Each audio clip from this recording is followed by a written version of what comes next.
Welcome back. Good morning, everybody. Good morning. This is Shalya Marsh. How are you today? I'm doing great. How are you doing? I'm doing fantastic. Welcome to Between Two Ewers.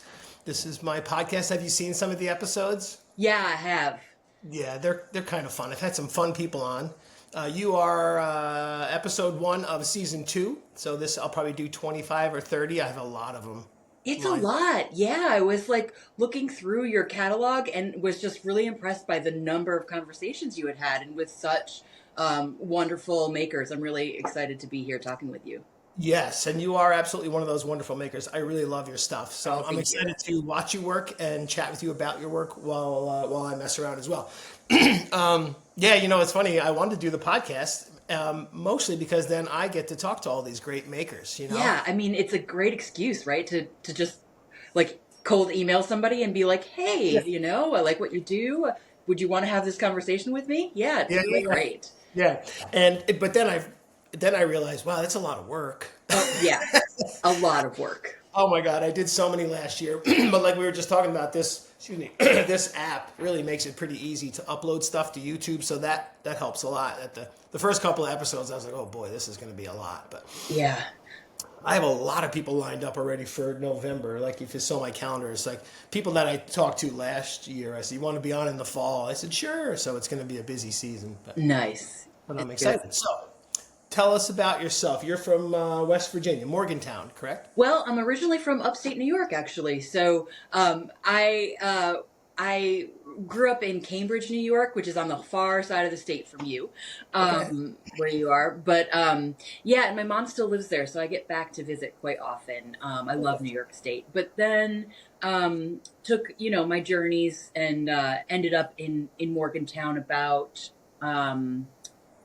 well, I think it's been 9 years ago Oh, now. wow. So yeah, so my husband and I are here. He teaches at the university. I used to teach at the university, but stopped a few years ago just to focus on studio work.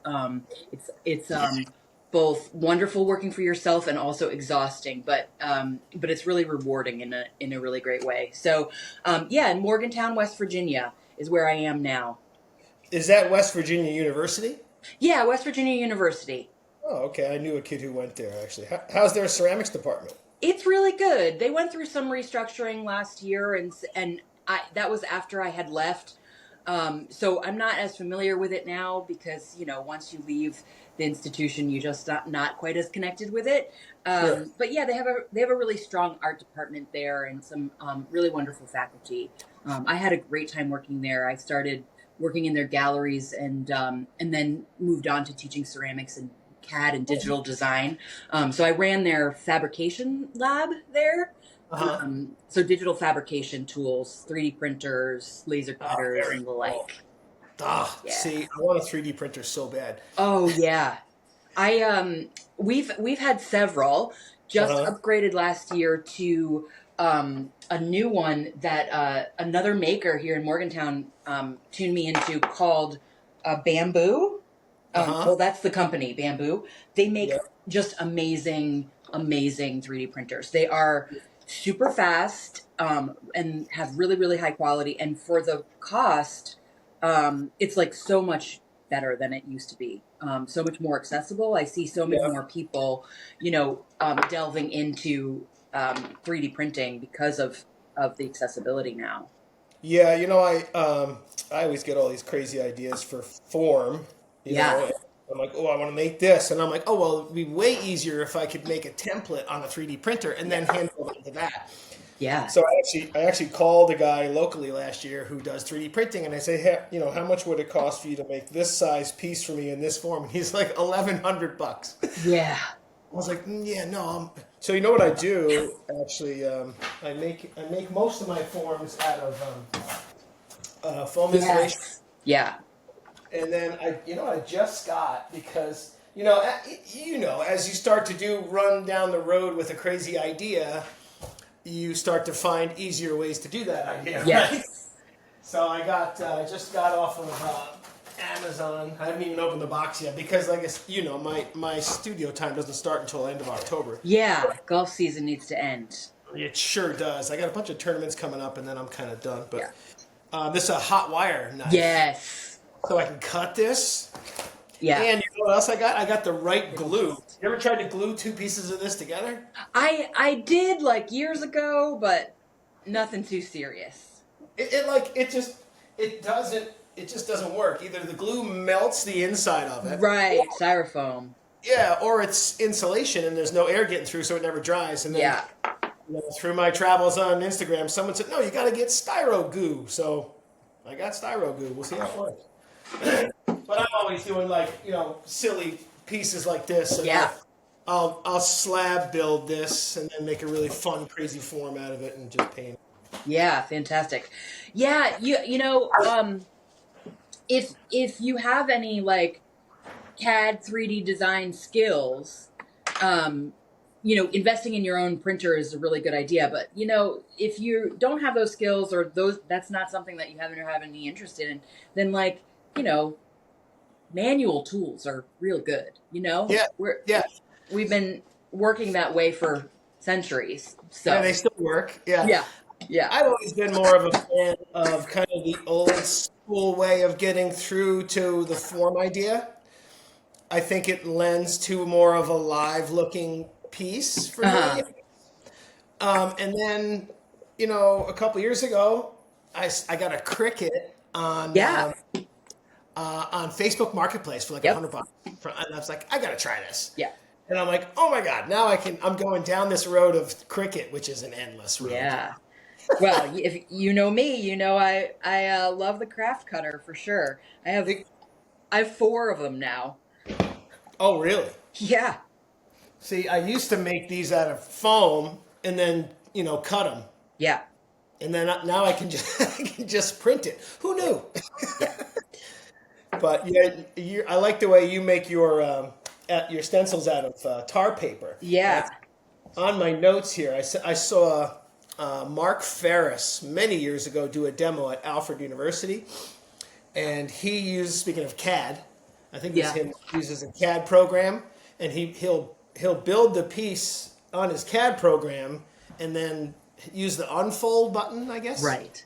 And then print that out and cut it. I was like, oh my God, that's brilliant.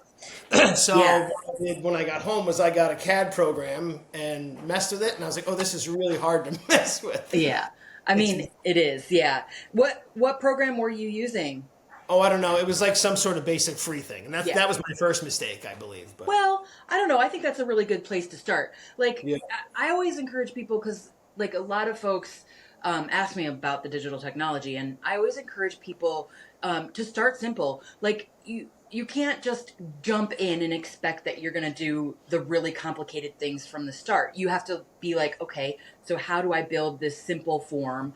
Like, how do I do the basic things, the introductory things? And Sure. then, if you like that, then you keep going, right? Yeah. Because it's a lot. It can be a lot. It's a lot Sure. of, Well, it and reminds there's me. so many different tools out there, right? Like, it's not like different programs, different machines, all of that. It's a lot like golf. I've been teaching golf for a long time, and I taught a guy last year. He was a professional jazz trumpet player. So halfway through our lesson, he had, you've taught before, when you have a student that has that look in their face and you're like, you got it. Yeah. Right? So when he got it, I said to him, okay, now, when you were a little kid playing your trumpet, how many scales did you play? Do, do, do, do, do, do, do, do, do. He's like, thousands. I said, well, good. You got to do this 1,000 times, Right. Yeah, at least. Yeah. So you got to put in the work, I think, no matter what it is. Yeah, you do. I mean, that thing they say about, 10,000 hours in before you're an expert. Yeah. So, and you have to start somewhere. If you want to learn it, you start with the basics and work your way through, So, I have, like, when I was teaching CAD, I always start with Tinkercad, which is, like, super free.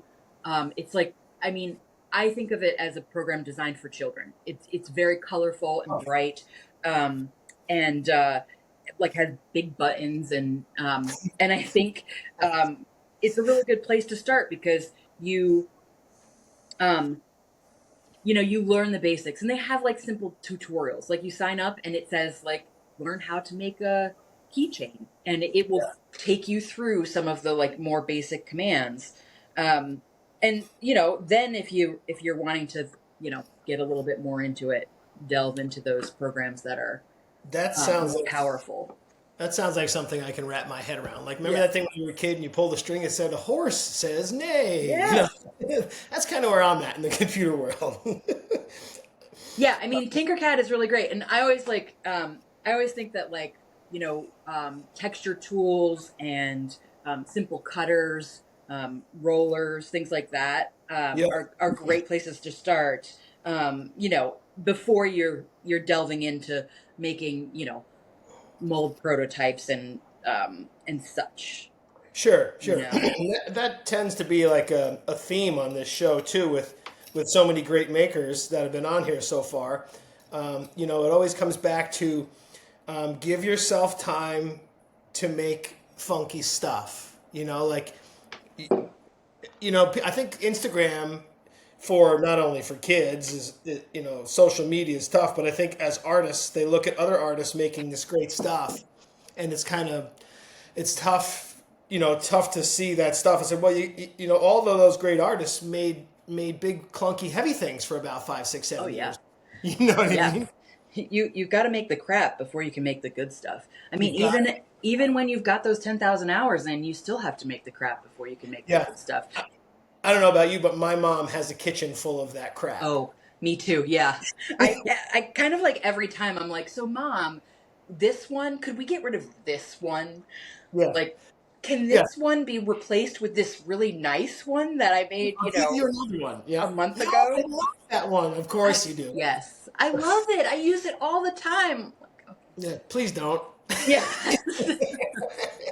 Yeah. It's funny. Somebody came to the golf course because a bunch of people know I do ceramics there, and the one guy says, "I got one of your pieces from the Goodwill for like $1." I was like, "Yeah, that's probably where it should have been. That's one of the old ones." Right. But Yeah. Sometimes they doorstop. kind of haunt you. When I first learned how to throw, gosh, 20 something years ago now.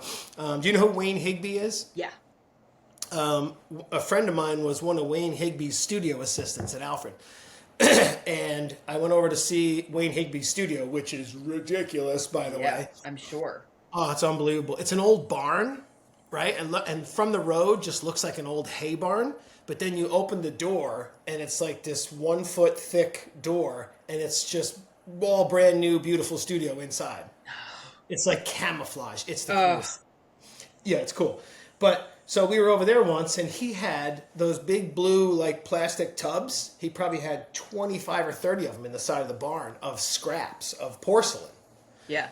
So I said, "What are you doing with all that?" And he said, "Oh, we throw it away." I said, "Well, I'll take it." So I learned to throw. I taught myself how to throw with Wayne Higbee's scraps. Wow. It was made for tile. Yeah. You're not supposed to throw with it. Right. Yeah. So Was I it drove. real groggy? No, it wasn't. It was really, really soft, and Well, that's good. it was not fun to learn how to try to make tall forms with. I mean, you started with the hardest, right? I mean, that's Yeah, and I didn't know. that's the lore, that porcelain just is free just the clay. hardest. Yeah. Well, it was available to you, right? Yeah. So, Exactly. You get what you get. yeah. Yeah. I still get my clay down at Alfred. A friend of mine runs the clay store down there, and as an ex-student, I still get the discount. Yeah. So I drive down there a couple times a year and buy 10, 12 boxes at a time. It's pretty cheap. What brought you to ceramics? Ooh, interesting question. Well, I went to Alfred later in life when I was probably 29 or 30 years old. I think I had just gotten sober. No, a couple of years after. I've been sober almost 25 years now. Oh, congratulations. Thank you. Yeah, it was a good time in the 80s and 90s. Yeah. But I'm like, okay, I'm done with that now. And I was a liberal arts student. Actually, I was a theater major. Oh, yeah. Yeah, I went back. I'm like, let's do plays. That'll be fun.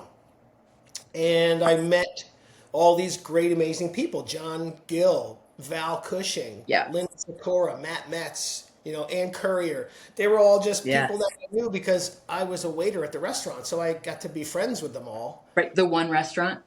Yes, the one Cafe Soft. Yep, exactly. It was the one restaurant. Before I knew who they were, like Val was just my buddy Eric's dad. Yeah. And then I really, when I realized what a kind of a superstar he was, it was funny. Every Tuesday, him and his wife Elsie used to come in and sit down in the corner and have dinner because their son Eric Cushing ran the restaurant.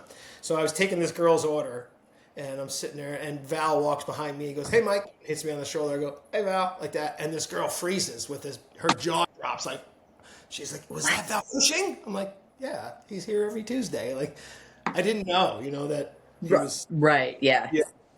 But he was a really, really cool guy, and very, he would come to my studio and check out what I was making and say, "Oh, do this and this is really good, and keep doing this," and it was huge. But that's how I found it. Yeah. That's fantastic. Yeah, fun times. When did you start? Did you start making stuff in high school? Or? Oh yeah, high school. Yeah, I was. I don't know. I always was creative, so I always made stuff. I went to art camp as a kid. Make bracelets and weavings and baskets and. Cool. My mom and my grandma, both were huge knitters and sewers, which I never took to.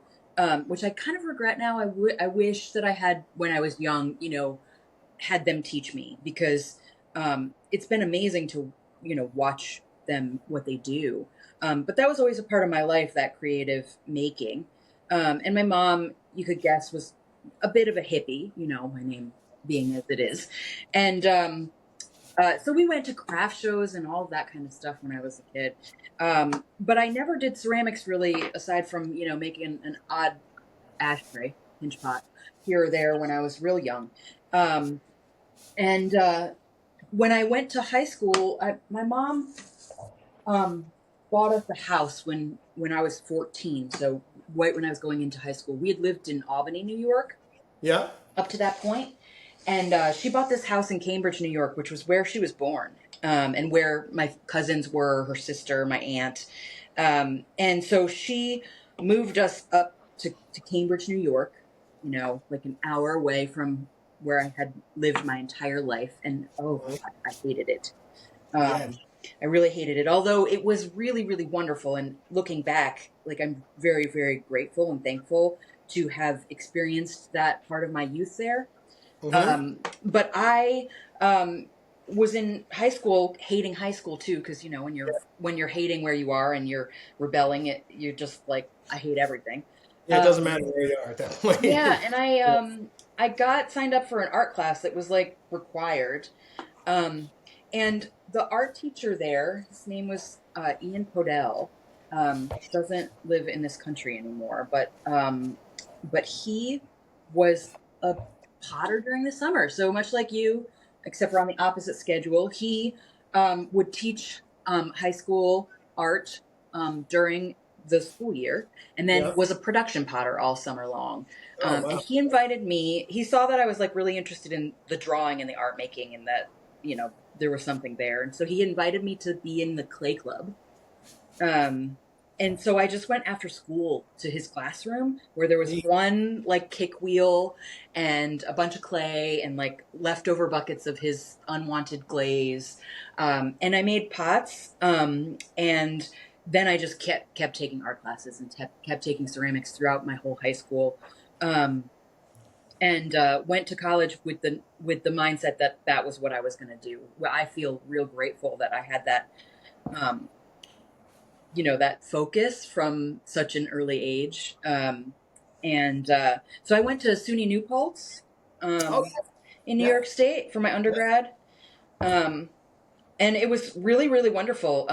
Mary Rame and Steve Bradford were teaching there at the time. There's new faculty there who are also wonderful. But it was just great. They had a grad program. I got to interact with all the grads and make ceramics. And when I got done, I decided I didn't want to go to grad school. I was like, why do I need to do that? Didn't really seem necessary. I just wanted to make work. Yep. So I got a residency at Millersville University in Pennsylvania. Okay. And I moved down there, the first time I'd been out of New York State, really, to live, and moved down there all on my own. It was really exciting, early 20s. And I really loved the area. It was a good proximity to Philadelphia and Baltimore. Still like easy to get home if I wanted to. Sure. And New York was pretty close. So all of those areas, and it itself was pretty cheap to live there at the time. It is no longer cheap to live there. Yeah, yeah. It is a very hop-in place to be right now. But Mm-hmm. at that time, like the art community was just developing, and I got to be really a part of that. And that was really, really, really wonderful. And I lived there for 15 years before I went to graduate school, making work and exhibiting, Yeah. um, And and where'd you go to teaching in the grad school? community. I went to University of Nebraska, Lincoln. Oh, wow. Yeah, and I didn't go until I was 36. So Oh, so you went late like I did. yeah, I went really late. That time in between undergrad and grad school, I made art and, worked in the community and taught community classes and I really, really enjoyed that. And it wasn't until I got to this point where I just wanted more community. So like more people who were like real serious about making art. Yeah. And so I did a residency, a fellowship at Baltimore Clayworks. Oh, Um, yeah.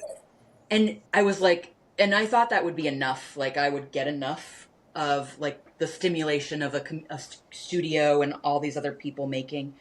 Um, and it wasn't enough that I like finished and it felt like I needed more. And I wanted to change my work. And I didn't feel like I was going to do that on my own. I felt like I needed pressure. Mm-hmm. And so, yeah, so at that time, I had met my husband in Lancaster, and we had married, bought a house. We were real settled. So we just sold all our stuff and moved to Nebraska. Um, That's a big move. it was, yeah, it was. Did you notice that when you went back to school at an older age, that school was way easier? Yeah, school was like well, I mean, when you're older, you You have the pay mind attention. to know what's important and what's not important and why you're there. And so you can Yeah. really take advantage of that time. I feel like when I was in undergrad, I I had a great undergrad experience. Don't get me wrong. It was wonderful. I lived Yeah. on campus and, had my life and made work. But when I look back at that time, I know that I didn't really get what I could have gotten out of that experience because I was Uh-huh. so young and I didn't understand its value. But going to school, grad school, it had been so many years since I was in school and I really wanted to be there. And so I got so much out of the experience. Yeah. I was just really curious and exploring so many different things. And I was really, um, I was there to change my work and to explore and that's what being in graduate school is really about. And the faculty there, of course, support that because that's what they're there to get you Yeah, to they do. love that want to Yeah. learn. Imagine that. I remember when I went back to school early in my 30s, and I was talking to my dad, and I just got straight A's. And we're on the phone, and I said, school's really easy if you just pay attention in Yeah.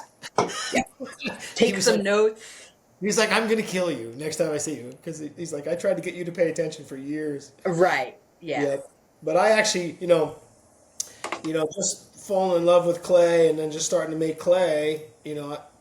I would get on the Allegheny Artisan tours back in the day, and I almost went back to Alfred to get a degree in ceramics. And I remember talking to my buddy who went to school there, and I said, I'm thinking about going back to school. And he said, well, why would you go to school to learn to make and sell ceramics? You're already making and selling Right. ceramics.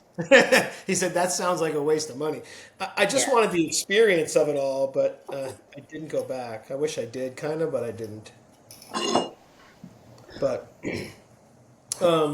yeah, what was I going to tell you? Oh, shoot, I was so busy listening. I forgot Something something about good. graduate school, I'm sure. Yeah, I mean, I'd love to just learn more. I love doing Yeah. residencies and teaching workshops, and it's written on my notes here. It's obviously obvious that you love to teach as Yeah. well I because you're really do. good at it. Like I watched one of your videos yesterday, and Oh, nice. You're really good at getting your point across. Oh, did you see I bought a couple of your stencils last night? Oh, I didn't see that. Really? Oh, yeah. Wonderful. I bought a I couple. think I started packing your order, but I probably didn't even look at because I was Yeah, that's packing me. something this morning. I got some of the 6.5-inch round ones Yes. because Yeah. I'm a hand builder, so Yeah. I'm going to use them for the bottom. Yes. Give some texture to the bottom of my jars, I think. Yeah, absolutely. Yeah, I'm excited. So, what are you working on? Making mugs right now? Yeah, I'm making mugs. I have some shows coming up, and I sadly have not been focusing on restocking, but has been focusing on playing. Not sadly, but gladly, Yeah. really. And so now I feel like I have to get myself in gear and restock the mugs. Yeah, it's funny. Look what you have sitting right there. Yeah. These are the best. What? Oh, yeah. Yeah. And I saw Jen Allen use these for the first time, and I was like, oh my God. Yeah. I gotta get those. Me too. Yeah. I heard you talk on your video last night about doing something with Jen Allen. Have you worked with her before? Yeah. So Jen lives here in Morgantown. Oh, okay. Yeah, so we had a meeting last night because she and I and two other local artists, Lisa Giuliani, who runs Lock House Studio, this is one of her pots, and Who's that? Ooh, I like it. Lock House Studio. She and a local wood carver called Bryn Parrott, who goes by Deer Jerk. The four of us run the Motown Studio Tour. So we have a studio tour here in Morgantown in October. So we were having a planning meeting, Oh, cool. PR, website updates, and all of that. Tell her I said hello. I love her. I love her work. I will, yeah. I took one of her workshops online a couple of years ago. Mm-hmm. And it was a Zoom. Mm-hmm. And, I was excited. I sat down, had a cup of coffee, had some paper and some notes and a bunch of clay, my tools out, and I'm like, this is going to be great. And I took some notes and learned a bunch of cool things because she makes it look way too easy. Oh, she does. She sure does. Just like John Gill does when he plays with clay. It's kind of silly. But I remember looking in the top right corner of how many people were on at that time. There was like 186 people on. Yes, yeah. And I was like, wait, that times $70 is a lot of money. I was like, I want to do that. So I taught a bunch of online workshops last year. I taught at Aramont last year. Yeah. Oh, I love Aramont. Have you been there? Oh yeah, I love it too. I went in my younger days as a studio assistant, like lived half the summer there. And that was really great. And then I was able to do Pentaculum. I think it was supposed to be the 2020 Pentaculum. So that didn't happen. But we ended up going in 2022. And that was really great. I love being there and making Pentaculum right before me. I think I went in 2022 also, maybe 2023. Oh, I went to the winter Pentaculum. I love it. I was actually emailing Lindsay the other day about, I said, I want to be on the Pentaculum. I want to be the guy that picks 16 people to come play. Yeah. So I said, how do I throw my name in the hat? She said, consider your name in the hat. So yeah. I'm excited. I'm going back there to teach again, I think, next winter. Oh, fantastic. I love doing workshops. That's just because, like you said, I love to chat with people. So to chat, and that's another reason why I love this podcast is I just want to sit and make stuff with people. That's fun for me. Yeah. I have one of Lindsay's plates right here. Yeah, I have a few upstairs in the kitchen. She was one of our guests on the tour. Yeah, oh, really? Beautiful. Yeah. I have one very similar to that. Well, two actually. I got it at Pentaculum. Oh, nice. Now everyone brings a piece and they auction it off. And yes. There's a table full of stuff, and they picked my name first. And I was like, sweet. Yeah. So I grabbed that plate. But so you taught at Touchstone. How was that? Yeah, just a few weeks ago. It was wonderful. I had such a great time. It's like, summer camp, really. Touchstone is a pretty rustic facility. It's in the middle of the woods, and there's little cabins, and the ceramic studio there is a giant screened in room. So the entire thing is windows all the way around. Love it. Yeah. Yeah, we just had a really wonderful time. I was teaching underglaze image transfers Yep. and printmaking for clay. So a lot of screen printing. And yeah, it was really, really fantastic. Had a great group of students. And every time I'm like getting ready to do a workshop, like all the prep, I'm like, oh God, so much prep. And because I'm teaching like digital tools. So I'm bringing all of this equipment. Yeah. I'm like, oh, it's too much. I'm never doing this again. It's way too much. And then I get there and I'm like, oh God, I love this. This is great. And I can't help but do it again. I'm like, oh, it's just too much fun. And I love teaching. I really do. Yeah, me too. I was like real lucky. I'd never really thought of myself as a teacher. But I had a mentor, Debbie Siegel, who teaches at Millersville, who had me there for the residency. And the local museum was like, do you have somebody who can teach ceramics? And Debbie was like, oh, I know the person. And recommended my name. And it was just so wonderful. I was like, I can't do that. And Debbie was like, you can. And I was like 20, 23, being like, I can't teach people. And I started teaching community classes, and it was so fantastic. I had no idea that I would love it like that. Yeah. And so I've always taught since then. I've taught pretty much at every level you could imagine. Taught senior citizens, taught children, taught at the university, taught at a charter school. Yeah, well, it's evident that you've done it, and it's evident that you like it, because it comes through very much so, by the way. What was I going to say? Oh, yeah, so when I went and taught at Aramont, like, I was teaching the Terra Sigillata, so yeah. I brought my own clay because I wanted to make sure people that were paying for the class, it was going to work the way I knew it would work. Right, yeah. You know what I mean? I don't want to go, well, this works at my house. You Yeah. know? So I drove down with, 16 boxes of clay, and it was a 12-and-a-half-hour drive, and I'm like, oh my God, I'm never doing that again. And It's a little rough on your car. Yes. And then I taught one in Wilmington, North Carolina, like a couple of months ago. I was, oh, look, another 12-hour drive. But, again, I love doing it too. It's just fun for me to hang out in the studio and create with people and watch them have fun ideas. It's just, I love it. And to be a part of that, and that's one thing absolutely. I love about the podcast is people listen to it while they're in their studio, and I'm like, oh, it's really cool to be a part of your creative process. To me, I always listen. I can't listen to podcasts when I'm in the studio. I think because I just kind of tune out sometimes. Sure, yeah. And then so then I'm like, wait, what happened? So I end up I listen to them when I'm exercising. Oh, there you go. That's my go-to. So did you, when you were in school, did you do lots of sculpture? I was looking at your website. I love those knot forms. Are cool. Yeah, thank you. I actually have 2 websites now. One is the former me.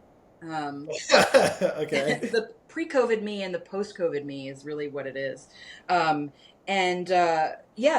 I did sculpture. So that high school teacher that I was talking about, Yeah. He hired me that first summer or second summer, as soon as I was able to legally work, as his assistant. So I was his studio assistant. So I went into school thinking I would be a production potter, but then I, discovered, so many other things. And at the time that I was in school, really wheel throwing was what you did if you were a potter. Yeah. Mm-hmm. You didn't hand build things. And I really, really, really liked to hand build. I liked the wheel too. But it's not as appealing to me as hand building. And so I started to do sculpture. And also I really wanted to deal with ideas and talk about content in my work. And so that was a way for me to get like what I wanted. So yeah, I made many series of sculpture. And then COVID happened and I really couldn't make anything at all. Felt so disconnected from my entire practice. Part Mm-hmm. of that was I was teaching at the university at the time. And so, we were doing hybrid teaching and I was running their digital lab. It was really, really difficult. So having to record all of the content so that we could Wow. have half of the students working in the classroom and half of them at home. And so I wasn't really making anything. And I Gets was, depressing, right? I was having a time. And I felt like I needed to be in the studio, but every time I went there to try to make work, it just felt flat. And so I remembered back to my high school days. I've always made pots. I always make them like in between bodies of work. They're a good reset for me. Yeah. Okay. Yep. So I was like, I'll just make pots. Like, I'll just make some pots, and it'll feel good, and it'll snap me out of this like dullness. And it certainly snapped me out of the dullness. But I told myself I would just keep doing it until it really wasn't making me feel satisfied or happy anymore. And I haven't gotten to that point, which I'm thinking is probably not going to come. So I feel like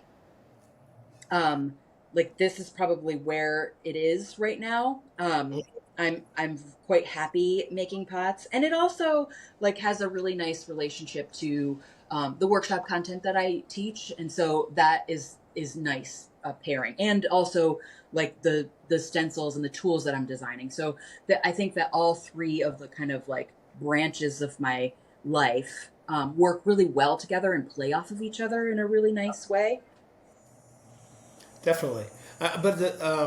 I really enjoyed those knot forms I was looking at, Yeah. and the what was it on the wall? Was it vinyl on the wall with the Yeah. shadows? Really cool. Yeah. So I made the series you're talking about is Vestigial. the vestigial remnants series that I did with knots. It started actually in graduate school. So I started working with knots as a symbol of really tension and anxiety, and but also connection. When I was in grad school, I really loved the way that if you took a clay knot and fired it, obviously, Yeah. it could no longer be untied. So you were kind of freezing it. And so I started working with them then. And after graduate school, really started exploring the depths of shadow and pairing shadows with the forms in order to kind of pair this permanence and impermanence. So those shadows on the wall, the vinyl on the wall and those pieces, are all temporary exhibition vinyl. So, and that's actually how I started exploring digital technology and vinyl and stencils, and all of the work that I'm making now uses very similar vinyl, just in a different kind of process. So yeah, I love that series of work. And it's a great thing that I But have. you don't miss making sculpture. You're kind of happy where you're at. You said. Yeah, I mean, sometimes I like, so the thing is, I feel like I really love form. So like with the functional work, I'm just exploring form in a different way.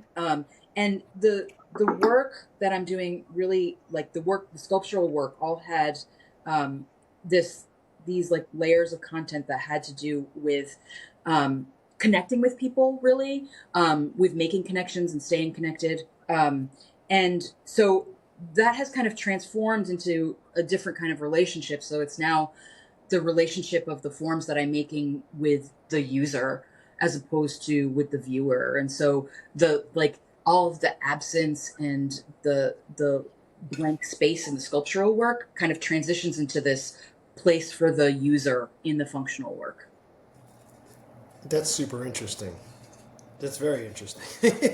I like my pots to be used. Like I want them to look pretty cool. You know what I mean? I want them to be able. You want to sit them on a shelf. That's great. But I really like I like to make big serving dishes that people can take to a party. You know, Yes. like a dish to pass. I want baked mac and cheese in it. You Yeah. know? I want you to use it, but I want it to be cool, obviously. But yeah, it's a fine line, I think. I don't think I make stuff. I don't know. It's interesting. I mean, I got invited to the Flower City Pottery Invitational this year, Yeah. which is huge to me because I used to go there and see John Gill there, you know, Right. and to this Austin Riddle is there. I have his mug, and it's to be a part of that. Is still pretty mind blowing to me right now. You know, I don't know. It's weird, but I'm happy people are liking what I'm making. But Yeah, it's always a nice feeling when, people are using the work too. And it's something that's a little like lost with sculptural work. I mean, I was over at Lisa's house last night for this meeting, and she has one of my sculptural pieces, hanging on her wall. And I was like, oh, it's so nice to see it like in wow, somebody's space. yeah, But it just doesn't happen as much as with functional work, yeah, yeah. What do you like making the most, form wise? Um, Like that sense. Textures. Yeah, yeah, yeah. Probably not the answer you were looking for, but that's the real truth is like I really love making textures. And I think that's what really draws me to clay. And so, um that's kind of where it is. In terms of forms, I'd say like I really love making plates and I really love making tile. And wall boxes. So there's some wall boxes back here. Yeah, yeah. But they're not as efficient in terms of economies of scale. So they don't fit in the kiln as well. They don't fire as well, and people tend to not gravitate towards those forms as much. The reason I think is because like people have dish sets, right? And those dish sets are like a lot of times matching, stack very well and are nice and neat in their cupboards. Uh-huh. And so putting a plate that is handmade by a potter into that mix is unusual for them. But putting Yeah, a mug into their cupboard that's handmade is not unusual because they might have a set of mugs that are commercially made, but they like the idea of having this one special one or a few yeah, special ones. And so that becomes something that is easier for people to relate to just in general. Unless you're like with cupboards full of all different kinds of pots, but I don't necessarily want to think of myself as like a potter's potter. I think there are folks out there who make pots for other potters. Um, but do I'd you like my work to not be only for other potters. sure?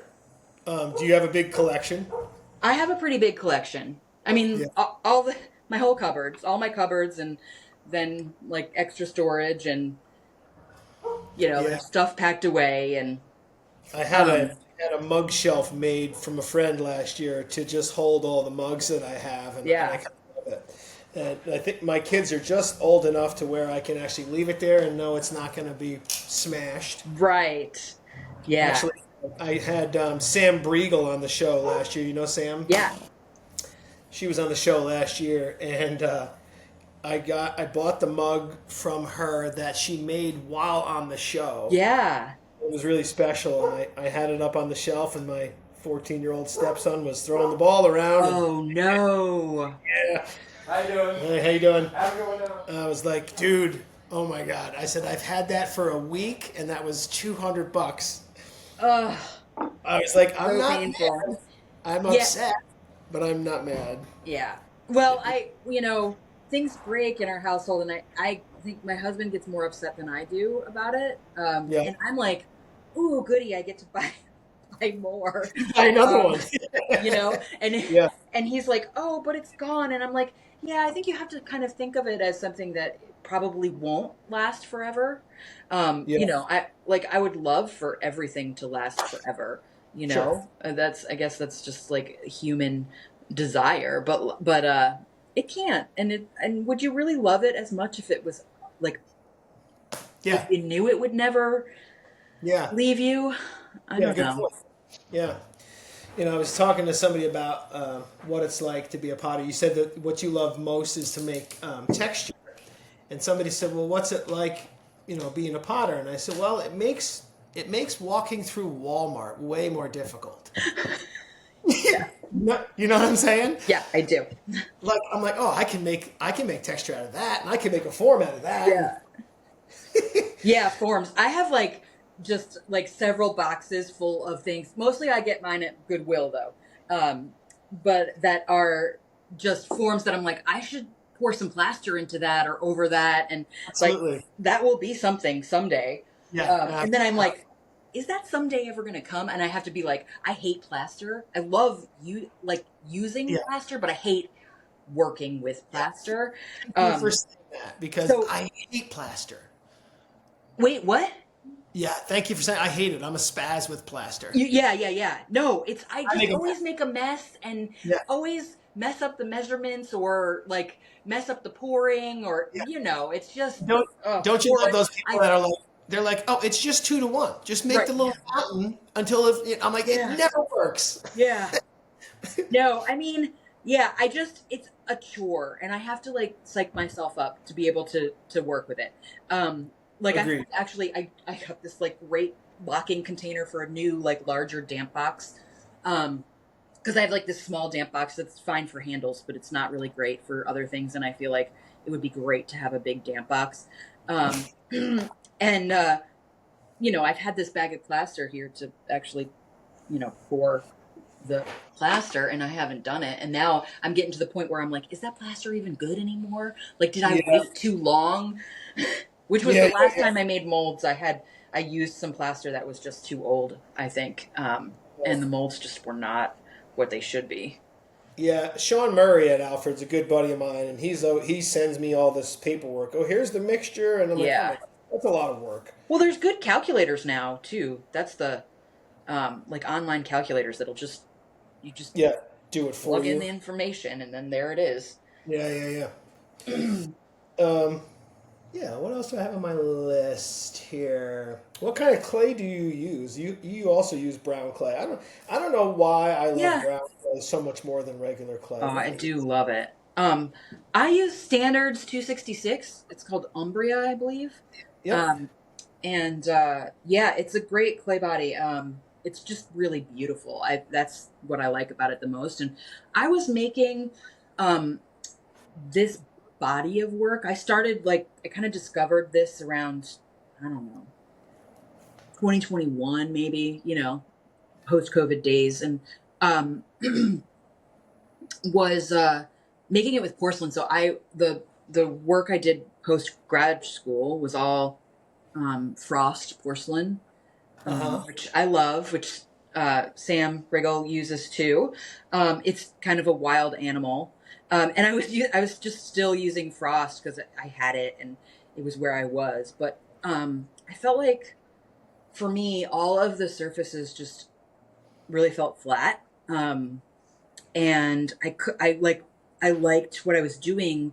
I liked the process. I liked what it was visually communicating, but it felt cold and flat and just not right. So I got a few boxes of clay from Standard and just kind of started testing things out. And it turned out that a dark clay body was just what I needed. Yeah. Um, I don't know why that is. The same thing happened to me. It just felt like I don't know. It just feels. I like the way it looks at leather hard more. oh yeah, Maybe the I don't know. the best state, right? Yes. Like the state we all wish we could achieve in the finished products is that leather Yes. hard, You juicy. know, I found years ago my work changed a lot when I got my own studio space. Uh-huh. When you're at a community studio, which I love, don't get me wrong, it's great to chat with people. That's one thing I love. But I can leave my wheel a mess you know, Yeah. which I do. I just let it get dry and hard, and then I dump it outside. Right. But yeah, when I can leave a piece and go upstairs and come back in 2 hours when it's nice and leather hard, because I'm super impatient and jumpy fella. Like I'll mess with it when it's too wet. Right. You know what I mean? I do. Yeah. One of the things I teach people, I'm like, step number 1 is to leave it. Patience. Yeah. I actually was joking with I'm kind of working on experiments to work underglaze transfers into my work in a more intentional way, and I was joking with my class at Touchstone that like the reason I haven't is because I don't have any patience, and you really have to have patience because you have to wait till they're at the right stage in order to get it all that, and it's it's practice. You have to, like anything else, you just have to practice and be methodical about it. But yeah, that patience is really important in ceramics. Especially in clay, and when I was at a local studio, it was 15, 20 minutes from my house, and in upstate New York, when it's snowing, you got to drive up there. Yeah. And then you have to cover it well enough to where it's leather hard and workable, but you can't have it to where it's been covered so much that you drive all the way up there and you can't touch it. Yeah. So it's like, oh well. Yeah, well, I have all these circles out here because I prepped them last night. Usually I would just like do all this in one session, but I was like, what's something that like I won't have to move around very much and like grab for too many things. I prepped them all last night, wrapped them up, and they were just too wet. Because usually I'd have them all sitting completely out while I was working, and then they'd be all perfect. And I was like, they need some time. Yeah, I have it kind of down now. I had a guy make me a big, tall, damp box right here. It's like the size of a refrigerator. Yeah. And I could if I put the mug bodies in there overnight and just very lightly cover them, they're perfect. Perfect. Yeah. Or the first thing I'll do when I come down in the morning, I'll roll out a couple of slabs and put them on my table. So they start to dry, and that's another way I kind of force myself to finish stuff, because I'll be upset if I roll that slab out and don't use it. Right. Yeah. You know what I mean? I do. So it kind of makes me make work, I think. But so what are you working on there? You're masking off a teapot? yeah. So I made these at a workshop in North Carolina, and I brought them home, and I'm like. They've been sitting around. I have a whole shelf full of stuff up there that I haven't had a chance to fire. I did this duck. Me and Tony. Do you know Tony Riot Ceramics? Oh, yeah. He sent me a giant duck. So nice. We did a collab with the duck. So I'm really excited to fire this thing. I haven't had a chance. But so I made these pieces, and I started messing around. Actually, after having Sam Briegel on the show, I got a couple of the Mako stroking coats. Oh, yeah. The crazy kind of neon colors. Yeah. So I'm really excited to play with those. And I had this form sitting around, so I'm going to like mask it off and put some stroking coat colors all over it. Yeah, I mean, the nice thing about those is like they're really like they kind of like act like underglaze, but they're really glazed, which is interesting. Yeah, they're super easy. Well, we'll see. Yeah. I haven't fired them yet, but I'm excited to see what they come out like. I've only used them a little bit, with being in community studios. One of the community studios I had some, and I used them a little bit there, and I did like them, but at that point I was making work that was almost entirely earthenware and terra sigillata, so I was like, glaze, who needs glaze? Yeah. Well, what I like is so this is terra sig, my terra sig with a black wash. So what I'm excited to do is have like the crazy Mako shiny neon colors over the terrace. I like the contradiction between the two. Yeah, that matte surface with the shiny. That's why I like the process I'm using as well.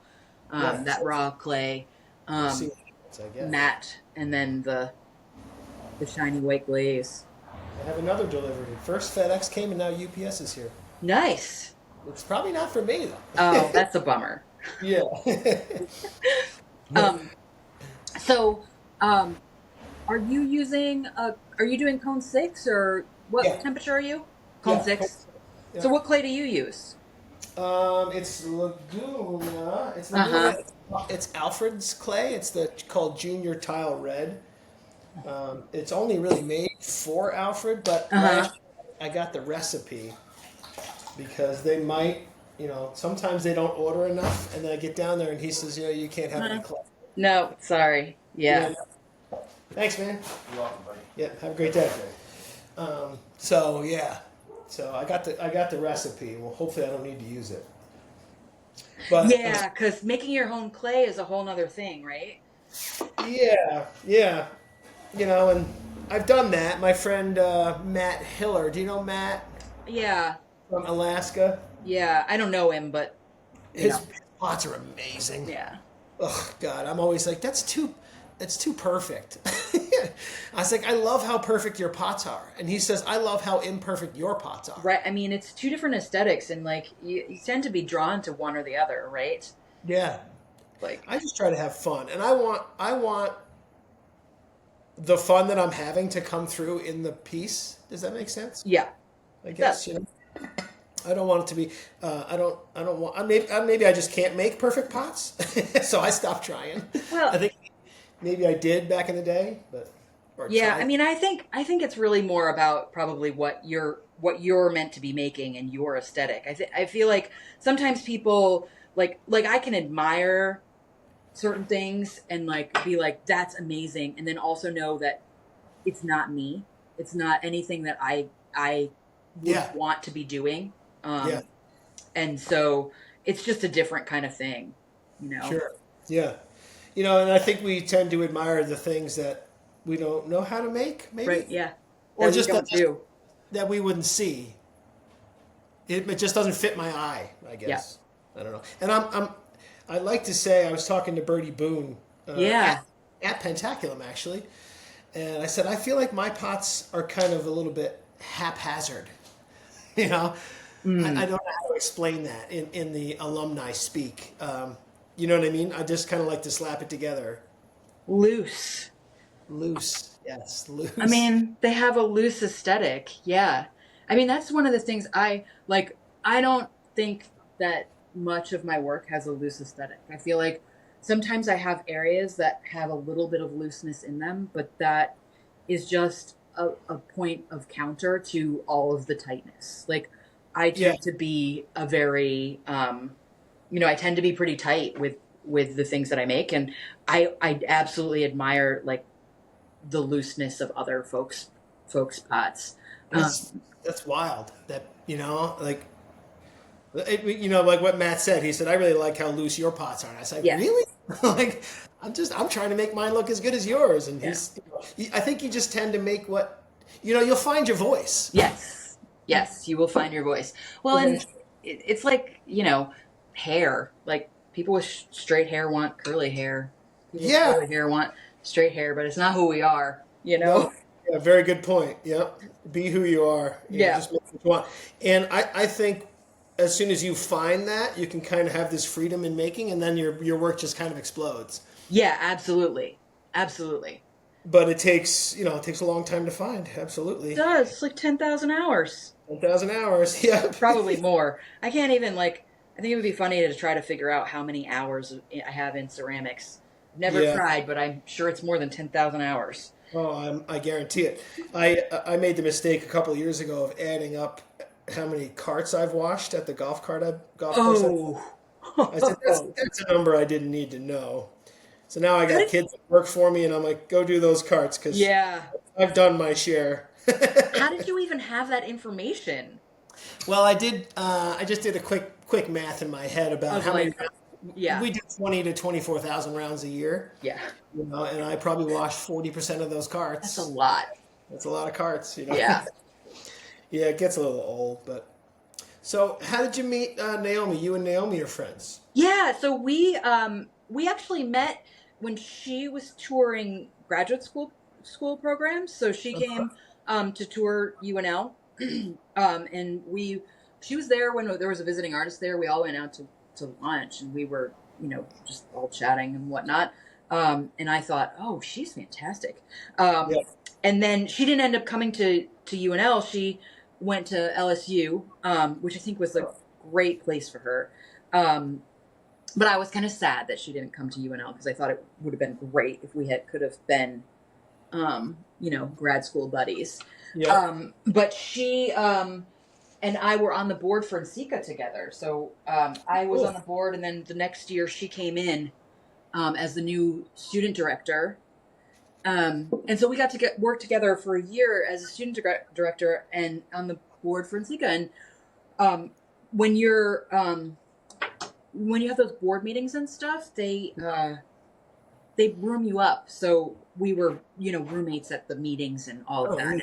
And so we got to know each other pretty well through that. And we have just stayed friends, which is really fantastic. I think she does amazing work, both in her ceramics, but also in her mentorship and programming with her business. Yeah, she's a rock star with what she's doing. It's fun to watch. As are you. I wrote down in my notes your marketing and the way you market yourself is really well, by the way.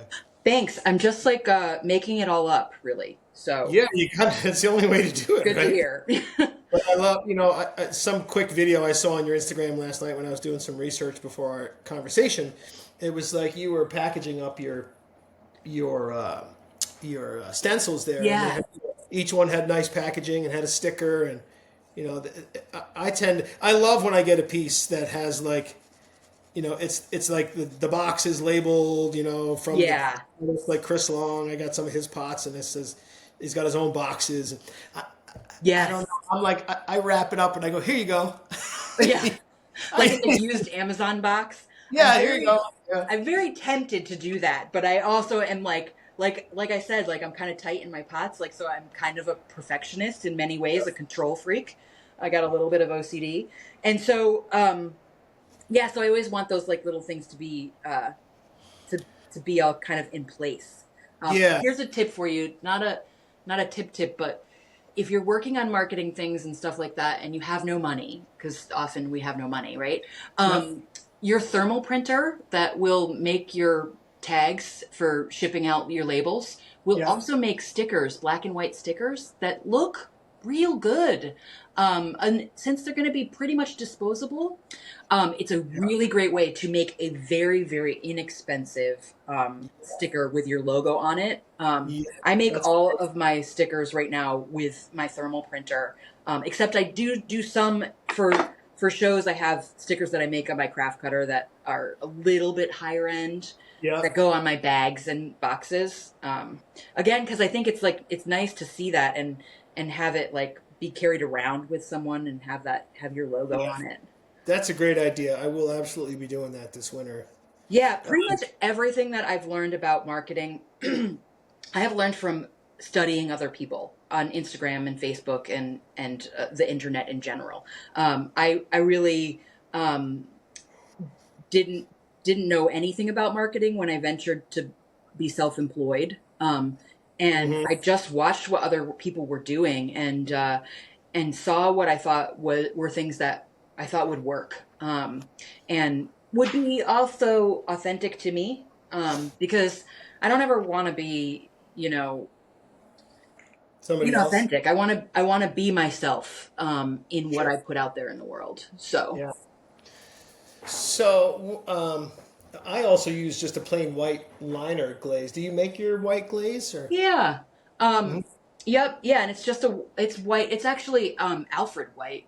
So it's cone 6? Cone 6 or cone 5? Cone 6. Oh, everything gets fired at cone 5 though. It's a cone 6 glaze, so it's a little bit shinier at cone 6, but it's negligible really. I fired a cone 5 because you can't fire this to cone 6. The clay? Yeah, don't do it. It'll blow like crazy. Oh, okay. Yeah, which actually is kind of complicated. It makes things a little fussy and annoying. I have some really, really good matte cone 6 glazes that I did a lot of research and a lot of testing right prior to switching. I have probably 50 beautiful colors of this gorgeous silky matte glaze. It's gorgeous and silky matte glaze at cone 6, and it is snotty and disgusting at cone 5. And so it's on my to-do list to work with this glaze and reformulate it so that it will be gorgeous at Cone 5. Because I would like to have a little bit more depth in terms of, what I can offer in terms of the surfaces. I also have like a great black glaze, which I haven't incorporated into this work yet, but I've actually been thinking about doing some pieces with black liners and then also just a like kind of black on black. So a real subtle version of this surface where, it's that black with the brown, the deep brown of the clay, and the matte versus shiny. It's actually it would be satin versus the matte of the clay because the black that I have is a satin. I like to do that with black terracige. So it's Yeah. like really matte terracige and then glaze over it. Yeah. Then tape it off and do glaze so you got like the depth of the matte. Yeah, Sidges are pretty fantastic. I remember when I was trying to make a black terracige, and I remember going to NCECA. Actually, I was going to have this podcast at NCECA, but man, that's a lot of paperwork to fill out. Oh, I was like, what? do it. That's so much fun, though. Yeah, I talked to my buddy there. The heck's his name? I forgot. We meet every year at NCECA. I'm forgetting his name. He's the podcast guy, the Potter's Cast. Paul Blaise? Paul Blaise. Yeah. We meet every year at NCECA and we have a cigar. We walk around town and smoke a cigar. It's our thing. But he's done so many of them. Oh, yeah. And he said, do what I did. He said, just sit in the hallway. just sit in the hallway and say, hey, come here. So. Oh, yeah. I got a booth. I was thinking of getting a booth, a Between Two Ewers booth for next year. Oh, yeah. That would be fun. But I don't know. That's expensive. Yes, I know. I think about those things and I'm like, oh, gosh. I'm excited for Detroit, though. You're going, I assume, right? Oh, yeah. Yeah, so last year, for years ago, I was...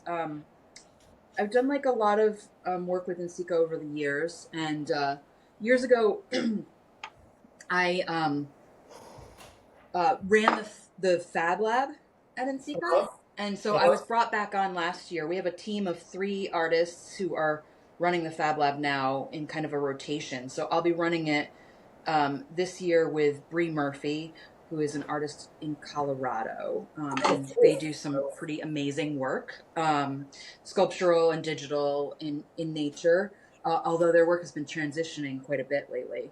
And then Lisa Lockman I worked with last year at NCECA. So I'll be running the Fab Lab. So I'm looking forward to, they just sent out like notifications for acceptances. So I'm really looking forward to seeing who put proposals in, and then we always supplement a little bit. So we tend to not get enough digital proposals.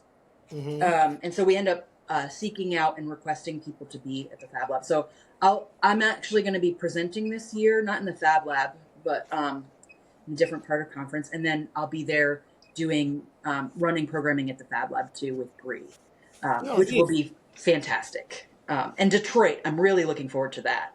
Yeah, that's gonna be cool. I'm gonna get I tried to book my hotel already. They wouldn't let me book it this far out. It's too early, isn't it? Yeah, that's what they said. Yeah. I want to get one this time. I want to get one right across the street. Right. I mean, it's so nice to be at the conference center, right? To be right there. Yes. It's really worth it. I have done many versions of NCECA over the years. I think my first NCECA was in 1997 or something like that. So it's been years of NCECA going. It's always just so nice to be right there. Yeah. I mean, I've done a few where I've had an Airbnb down the block. Right. Had to take Ubers. Right. I'm getting too old. I'm going to pay for a hotel. Yeah. Where you can just like go and put your feet up if you need to. Yeah, take a break, go have a snack. Change your shirt, right, yeah, all of that. I forgot what I was saying. Oh, I was saying about Black Terracige. It's so funny. We're such chatters. We're all... Circular, right? It just goes in circles. Okay, that's what I was going to say. Black Terracige. I was messing around with Black Terracige, because basically I was self-taught, and until I got Rhonda Willer's book. That helped a lot. Oh, yeah. She's amazing. Speaking of NCECA board, right? She's on the NCECA board, I think. Yeah, absolutely. Or So I was. actually, I think she might have just gone off. Oh. She was the president for a while, so she might be past president now. Oh. Okay. I'm Oh, not. I was watching Rose and Matt Katz. Do you know Rose? Yes. Rose and I used to work together at a tile factory here. And I was watching Matt talk about him trying to make black terracige, and he's like, I tried and I tried and I kept getting gray. I kept getting gray. Oh. He's like, but then I figured out that, I was using white clay. Yeah. And then he's laughing at himself, and Yeah. I'm in the way back, like Yeah. you moron. Go, and I finally went home that week and made it with red clay. Yeah. What a dummy. Yeah, you're fighting against yourself. You're trying you can't put that much color in there. It'll just sink to the bottom and you'll just have a mess. Yeah. That's but it's funny. so comical how long it took me to figure that out. But Yeah. but to hear Matt say it made me feel less dumb, I should say. Well, you got to fail to learn, right? Exactly. Let's see.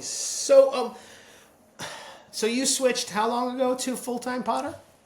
So I quit my job at WVU in 2022. So it's only really been like 2.5 years of full time. So for about a year and a half before that, I was making pots and I was, doing all that in my studio, but I wasn't taking it that seriously. I was just having fun, right? And when I quit, I had saved up some money, so I gave myself a year to do whatever I wanted, including nothing. I didn't do much of nothing because I'm not really good at that, but I just made pots and experimented and tried things out. I did local markets and because when you start making pots, then you have a lot of pots, and then you're like, well, I can't. I gotta get rid of these. Yeah, I gotta get rid of these. They need a home. So started doing local markets and selling work, through galleries. So I do a lot of consignment and a little bit of wholesale now. That was in 2022. And then in 2023, so I was, making stencils, for my own work, and teaching workshops, and people kept asking me, can I buy that from you? Can I buy that from you? And I'm like, no, I'm just making them for myself. It's just for me. yeah. And, the 17th time or more, I was like, I should really think about this. And so I started the business making stencils for other people. And I've been really enjoying that. It's just over a year old. We had our 1-year anniversary in June. And it's been going great so far. I'm really enjoying it. I'm working on a product launch for next week. Some new products, and I just around the anniversary, actually invested in and got a laser cutter for my home. So I was using a local makerspace, and basically going over there and using their facilities, using their laser to do all my cutting, and it was great, but it's my laser's right there now. So right. It's just so much easier. It's so much more streamlined for me to just cut stencils once or twice a week, and not have to drive and use somebody else's facility and plan around all of that stuff. So, and it also opens things up. So I'm starting to make other things besides stencils. So what I'm working on is these drop molds. So these make these little star ornaments. Oh yeah. So I have a few of these prepped up because I'm actually making a heart mold too. So I just pressed this morning for the first time. So I haven't assembled it before I go to market with it. I want to make sure that it really works really well. The stars, So I've been making those. Tap it down and then do two sides and put the two together. Yeah. Yeah, Yep. I love it. Yeah. So I'm just testing them out. We're launching next week with those. Oh, cool. That and a new press plate And then a new stencil, which I'm really excited about too. So you got a lot going on. Yeah. That's great. I always ask full-time potters how it is because I want to make the jump. I'm 54 years old. You know, it's scary though. Yeah. You know what I mean? Yeah, Then I do. you know, so I had a friend who went to Alfred, a guy named Pete. He made really cool stuff. And then after he finished school, he would make like these bonsai things, Uh-huh. and he would give them away. Oh, yeah. And I said, Pete, why are you giving these things away? He said, because if I sell them, it becomes work, and I don't want it to be work. I like Yeah. it. You know what I mean? A valid point, for sure. So it's like, you know, I think if you jump into the full-time potter thing, now it becomes really seriously your living. Yeah. Yeah, and You know? it is a whole different thing when it's your living, and you have to show up more consistently for that. Yeah. Even you know, even you got to show up downstairs. You know what I mean? Yeah. Which is that harder? You would think it'd be easier just to go downstairs and go to work, but at the same No. time, it's like I could lay down and have some more toast. No, yeah. Yes, You know? it's hard. Sometimes it's really hard. And for me, I get a lot of inspiration from my garden, which is like literally behind the studio right here. So when in the summertime, I just love being out in the garden and in the yard. And so that is so tempting, especially we've had beautiful weather the last couple of weeks. And I'm like, oh, I just want to be outside like all day long. It's been in the 70s and not humid. Yeah. And it's like, but no, I need to, that's what I was talking about. You know, I have to get myself in gear with making the mugs because this next show I have at the end of August, I like really just need to stock up the inventory. Yeah, I have about 60 pieces sitting over there that I had to finish them in April because the Flower City Pottery Invitational is in October. Yeah. And I don't have any time during the summer to make pots. Right. Yes. know. So your garden is my golf course, right? Right. Yeah. Right in the street. You know, I've been playing golf since I was 5 years old, and you know, I just played I played a senior tour qualifier here a few months ago. Senior tour? You don't seem like a senior tour. Here, look. Oh, there it is. That's beautiful 54. white hair. I am 54. Yeah. So I went down and played this pre-qualifier to get into the Monday qualifier to play on TV against the big boys, and Oh, nice. I made it through the first event and didn't make it through the second event. But Oh, yeah, I didn't play well the last day. But you know, it felt really good to know that I can play with those guys. yeah, I bet. So now it's like it's kind of what I really want to do, but it's not easy. They're pretty good, those old guys. Yeah. You know? I mean, you'd have to be. Yeah, one guy I was playing with the final day, his dad took second at the Masters in Wow. 1980. Yeah.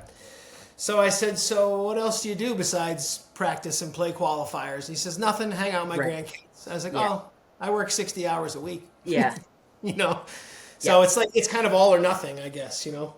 Yeah. I mean, it's different when you're working 60 hours a week, you know, at doing anything. I mean, sometimes I feel a bit divided with all the different things I do. You know, getting ready for teaching workshops is a lot of work, and then it takes you away from the studio. Running the stencil business is a lot of work, and it takes me away from the studio. But I also I don't know that I would feel as satisfied if I was just doing one thing all the time. I feel like I would probably get a bit bored and a bit stir crazy. Yeah. It's just balancing those things that's really the challenge, is figuring out how you can balance, and then also balance your real life, right? Like, I mean, social activities and being with your family and all of the other things. Because I sometimes get real wrapped up in the work, like it's, you know, so important, and it's important to me and everything, but it's not, you know, it's not more important than spending time with people that you love. Uh-huh. Yeah, that's one of the reasons I think my work kind of varies so much. I kind of just make whatever I'm in the mood for. Yeah. You know, I'll usually start a day by just throwing a bunch of mug bodies because they can sit and I can do them later. And as you know, mugs pay the bills. But Right. I don't want to be pigeonholed into making one thing. You know what I mean? I Although do. making one thing a lot of the times is what pays the bills. Yeah. You know? Yeah. So I don't know. I think I would get bored doing the same thing over and over again. Yeah, I just tend to not do it. I don't, I like, you know, we'll see. I mean, um, I just like slobbered slip all over myself. It's not supposed to go there. Um, I feel like that there's some consistency that's needed when when you're putting your work out Yeah. there, Yeah. for people to kind of know you, but also that if you are being true to yourself, that your work is going to be part of who you are, and that is going to come across, Yeah. no matter what. So I think that that is like really, really good. You Yeah. know, if you're true to yourself and you're doing what you love, that those things will show in the work. Yeah. So I try to make some mugs and stuff that are like kind of a signature of mine, and people say, "Oh, that's a Mike Griffin mug," you know, Right. and I try to keep those out there. But most of the time, it's just me messing with. I get these stupid ideas in my head, and I can't get them out of my head. I'm like, And you got to make them. got to make it, you know, like I'm jonesing to get back in the studio. This is actually, I thank you because this is the first time I've sat down in the studio since April. I wondered about that because of, of your day job. Like, Yeah, it's yeah, it's a bummer. I miss it. I wish I could find a way to do both. You would think it wouldn't be that hard, but oof. you know, I manage the golf course. Yeah. You know, I run pretty much everything there, Yeah. except the grounds crew. The owner is the grounds crew guy, and we have a restaurant manager, but he's getting old, so I got to help him all the time. Right. Yeah. And I've been there a long time. I love the place. I want to see it succeed.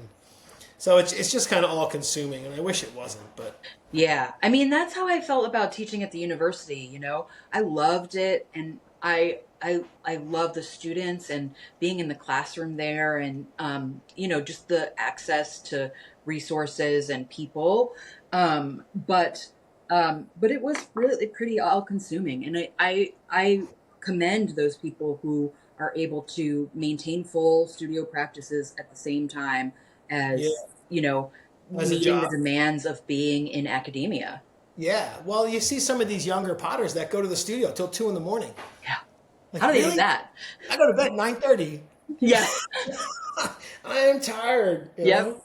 My wife stays up and watches all her rom-coms after I go to bed. Very nice. Yeah, She's my like, "Are you husband stays up late too, and I'm on pretty much 9:30 is my time.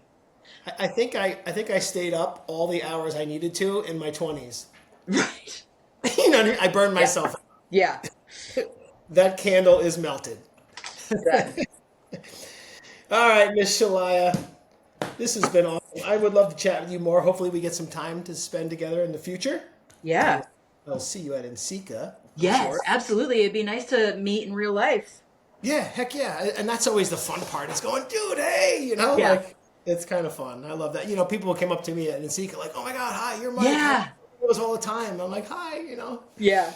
It's funny. Yeah, it's pretty fantastic. Well, it's also like a weird thing when people know you from this world but you've never met them, or you just talk to them on Instagram. You don't even know their real name sometimes. Yeah.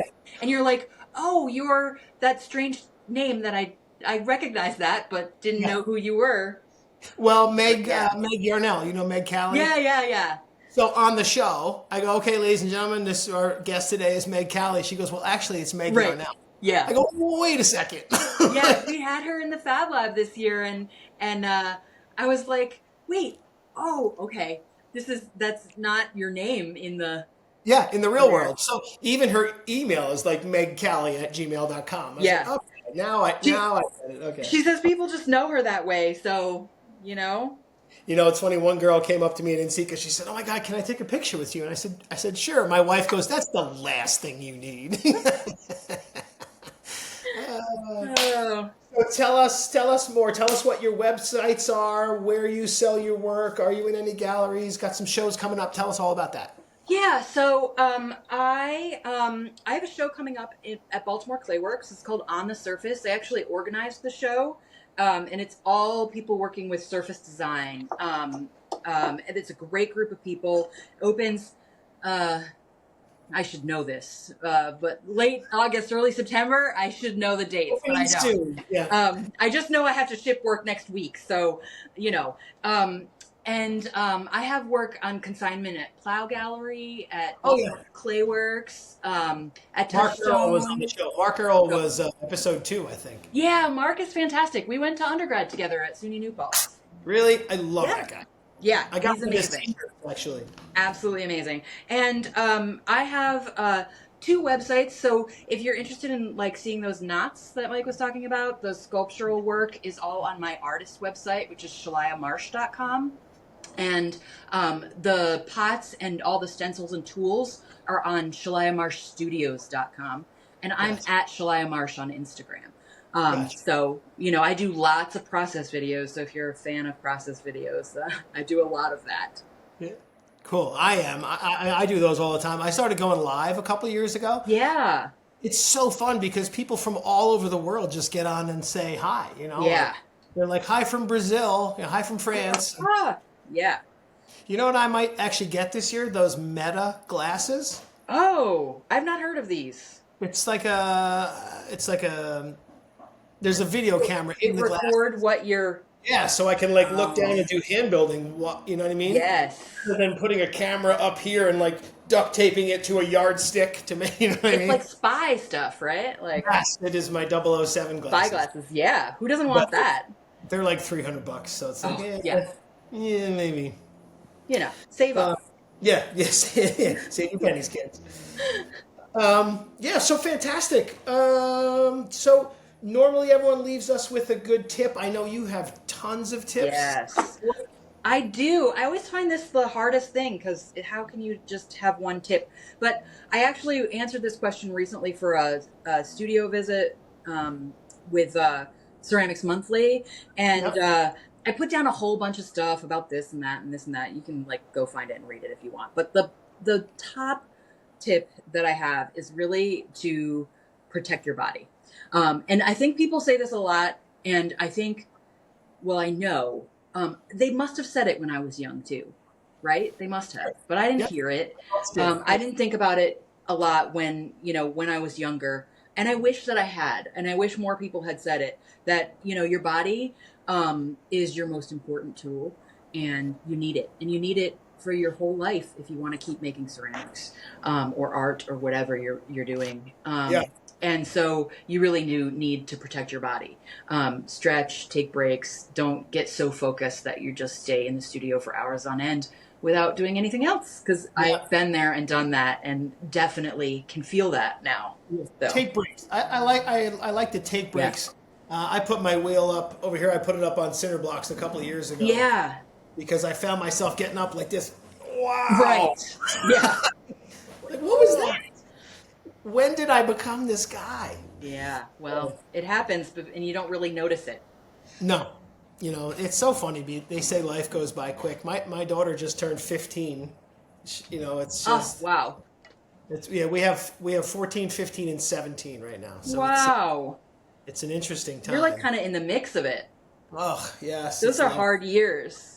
They are. They're all good kids. It's funny. I don't know if school is getting easier or I was just a slow person because my grades are not, all of our kids have 95 averages. I just don't understand it. But well, maybe they're brilliant. Not to say that you weren't brilliant, but yeah, I did not apply myself. I had a lot of fun. Let's just say that. Right. My brother was the valedictorian, so yeah, it's in there. I just couldn't access it, I guess. Yeah. Well, I mean.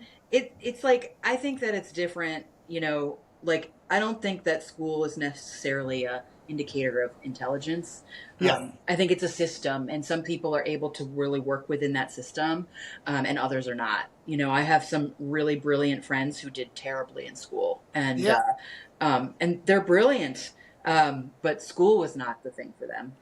There's a kid who works for me at the golf course, and I said, "Hey, go lock the back door. We have a barn, and it's you slide this old barn door shut, and it's got these 2 like leash clips, like you used to have on a dog leash, Yeah. And you just clip these 2 things shut. And I went there the next morning, and the way he had the 2 pieces clipped together, I like took a picture of it and I texted it to him. I said, "What is this?" He goes, well, I couldn't figure out how to make it work. I said, aren't you on like the high honor roll? And he said, grades are not indicative of intelligence. And I said, Yeah, I see that. Yeah. it's true. It's true. He's a very funny kid. His name's Joey. Nice kid to have around. But I got some good kids working at the golf course. That's good. It's always good to have good people around you.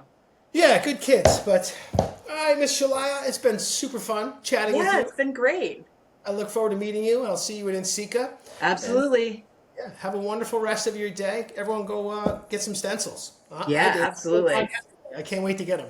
I'm going to have to get a mug, too. I got to order a mug from you. So we'll talk Yeah, about it. well, I don't have anything online right now. That's like future me is thinking about doing a drop, or a pre-order. It's like, how do you do all of the things, right? Yeah, So that's what I want to get to. My future me is where I Yeah. say, hey, I'm going to do a mug drop on Thursday. Right. And sell Yeah. out in 5 minutes. we're Now gonna I put it on a do- list, you and I. Why do I have all these mugs left? Yeah. All right, I'm going to hit stop here, and then we'll chat for another second after. Thank you. Wonderful. Bye. Bye.